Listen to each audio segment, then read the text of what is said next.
Welcome to the future of payroll and workforce management insights by HR.com, your go-to resource for insights into payroll and workforce management.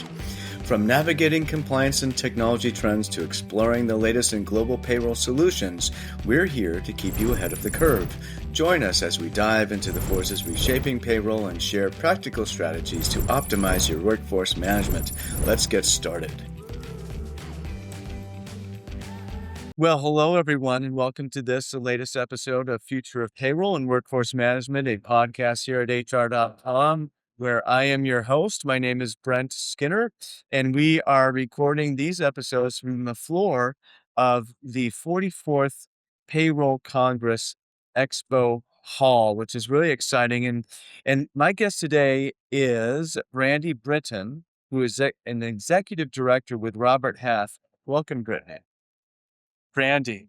Did I say Brittany? You did. I'm so sorry. I had Brittany on my podcast before you. Oh, It's really? the BR. It mixed me up. Well, you know what? It happens all the time. I think it's because of my last name, Brandi Britton. Oh, right. And there's not a lot of famous Brandis, but there's more famous Brittany's, as we all know. So it's great to be here. Thank you for having me. Wonderful. Thank you. There is one famous song named Brandi, which is a great song. I won't sing it right now. In any event, we have a really exciting topic today, and I just want to share with our audience the working title for it. It is When Payroll is Under Pressure, Workforce Planning in Times of Change. Very appropriate, given that this is Payroll Congress this week. But before we get into a few questions I have for you, Brandi, got your name right that time. First, I like to ask all my guests, there's a lot of passion in this space among leaders when it comes to the world of work. And I'm sure you have a lot of passion as well, just like anyone else. Could you just share a little bit of that? Absolutely. So my story is kind of interesting. When I graduated from college, I actually wanted to be, I thought I wanted to be a social worker. And I did an internship like all good college students do. And I discovered I would be a terrible social worker.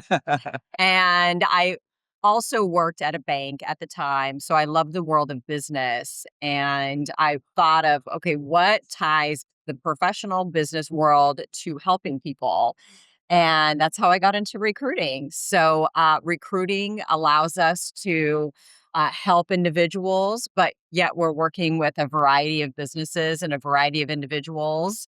And, I think for myself, I'm proud to say I've placed over 3,000 people in different careers. And of course, Robert Half does more than that, but that was my individual contribution. That's great. Really, really inspiring. And so glad to hear that. And that you've been able to place so many folks. That's really, really exciting. So, periods of transformation can expose hidden weaknesses in payroll operations. So, I guess my first question for you, Brandi, is this: what kinds of organizational change tend to place the greatest strain on payroll teams, and where are leaders most vulnerable today? I've got to compliment your ability to focus with all this background noise, first of all. Thank you. So, I think a couple of things. Certainly, moments of change that go on within an organization amplify the gaps. Certainly, talent shortages and turnover. That is what we see the most and get exposure to. And then, most recently, I guess maybe in the last 6 years, retirements show really hidden gaps within a department or an organization. And then certainly when larger organizational changes happen, that can certainly have a big impact as well. Yeah, I bet.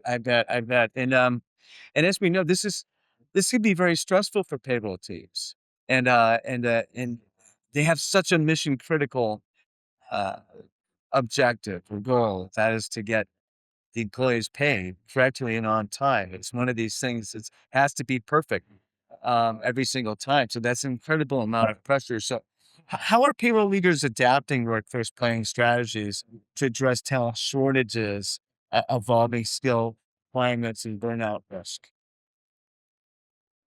Yes, I just can't echo enough. I think about payroll and your comments about everybody's paycheck's got to be perfect. Yeah. And that's a lot of pressure, but yet they do it so seamlessly. And behind the scenes, all of us who get paid, we just appreciate getting paid and we don't know the amount of work that goes on behind it. But some of the things that payroll leaders are doing is we are seeing a shift. So back to in office, really to help create the culture and connect the team. Now, that in office isn't necessarily 5 days a week, but it's a couple days per week. But then mixing that with flexibility within a department. So when you think about flexibility, it's not necessarily the old school days of 8 to 5 in the office. No, a lot of departments wanna attract a variety of talent, and sometimes that might be a working mom, for example. Well, that working mom has to drop off her kids at school, then get to the office, and then pick them up. So that flexibility means they might work 9 to 3, and then they're back on again later from their home, maybe at 7, 8 o'clock to finish up what they need to do. And then probably the last point on this would be the ability to upskill your talent. So AI, everybody's talking about AI. I know. What does that mean? I personally use AI to help come up with what to cook for dinner. I know that's not what my company intends me to use it for, but how are individuals utilizing AI and what an organization can do to help them utilize it to be more efficient in their job and get what they need done? Mm. Yeah, sort of the you mentioned the old school 8 to 5, and I didn't realize 2 songs would come up during the podcast today, but now I'm thinking of the old Dolly Parton song, 9 to 5. I won't sing that one either. But you know, stress it's going to happen in paper, right? It can be a stressful job, and turnover is going to happen. So it's important to have sort of strategies in place, like you said, to ensure smoothness and that sort of thing. Um, what practical steps though can organizations take to maintain payroll continuity, right, and compliance without overextending already lean teams? So I'm going to list a couple of things here.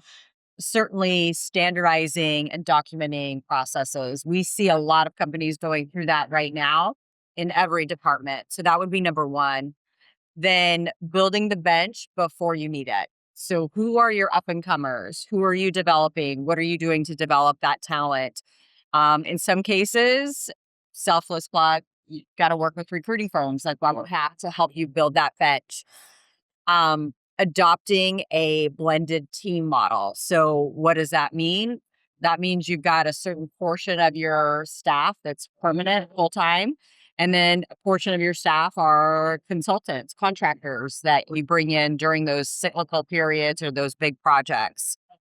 Then leveraging technology with the appropriate guardrails, certainly you've got your cross-functional alignment within companies, and then certainly treating payroll as a key lever on how to drive cost efficiencies, but then also how to mitigate risks, not just as an administrative department.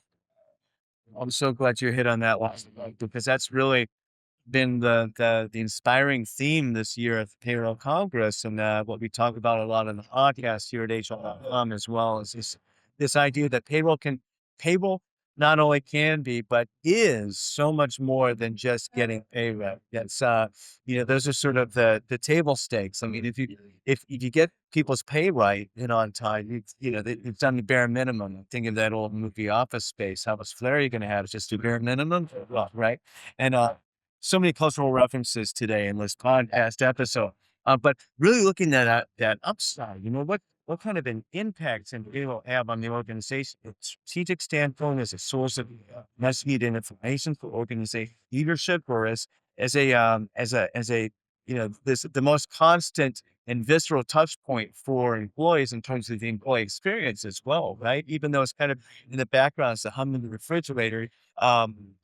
I heard the saying the other day, if you've done payroll right, if nobody knows your name, right? And that's one way of looking at it. And surely the operational side of payroll, you want you don't want anybody kind of wanting to contact payroll because it was right. There weren't any problems, but there's so much more to it than that. And I'm so glad you brought that up.